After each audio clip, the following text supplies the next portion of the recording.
ఈ రాసుల వారు మొదలుపెట్టిన పనులు పూర్తవుతాయి. వేద జ్యోతిష్య శాస్త్రంలో గ్రహ సంచారం కారణంగానే ప్రతిరోజు వివిధ రాసుల వారి జీవితాల్లో గణనీయమైన మార్పులు చోటు చేసుకుంటున్నాయి. ప్రస్తుతం మనం తులా రాశి నుండి మీన రాశి వరకు వివిధ రాసుల వారికి నేడు ఏ విధంగా ఉండబోతుందో తెలుసుకుందాం. ఎవరికి కలిసొస్తుంది, ఎవరికి కష్టాలు ఉన్నాయి అనేది తెలుసుకుందాం. తులారాశి జాతకులకు ఆశించిన పురోగతి ఉంటుంది. నేడు వీరికి లాభదాయకంగా ఉంటుంది. మీ అభివృద్ధికి సంబంధించిన శుభవార్తలు వింటారు.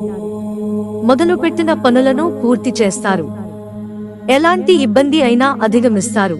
గణపతి స్తోత్రం చదివితే చాలా మంచిది. వృశ్చిక రాశి జాతకులు చేపట్టిన పనులు పట్టుదలతో పూర్తి చేస్తారు. అధికారులతో అంటి ముట్టనట్టు వ్యవహరించడమే మంచిది. కుటుంబ సభ్యుల సహకారంతో అనుకున్నది సాధిస్తారు. అయితే నేడు జాగ్రత్తగా ఉండాలని సూచన. దక్షిణామూర్తి స్తోత్రం పారాయణ చేస్తే మంచిది.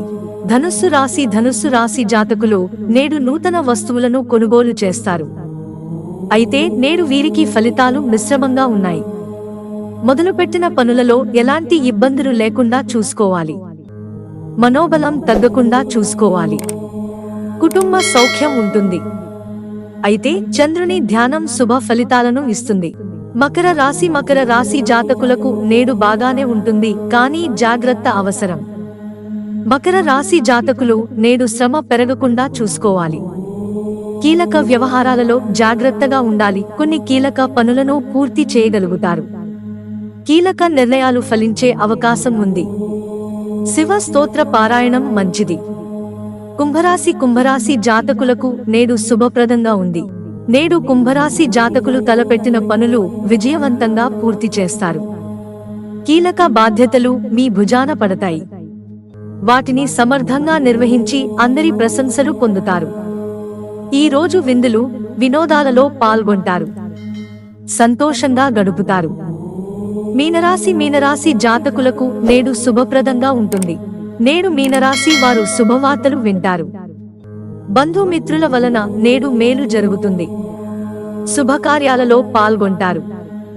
మీనరాశి జాతకులకు నేడు సూర్యారాధన మంచిదని సలహా ఇవ్వబడింది. మీనరాశి జాతకులు నేడు ఏ పని చేసిన వారి కృషి ఫలిస్తుంది. అధికారులు మీ పనితీరుకు ప్రశంసలు కురిపిస్తారు. తోటివారి సహకారంతో అనుకున్న పనులను త్వరగా పూర్తి చేస్తారు. ఎవరితోనూ వాదోపవాదాలు చేయకుండా ఉంటే మంచిది. లలితా దేవిని స్తుతి చేయడం మంచిదని చెప్పబడింది. మిత్రులారా, ఛానల్ సబ్స్క్రైబ్ చేసుకోవడం మర్చిపోకండి. ధన్యవాదాలు.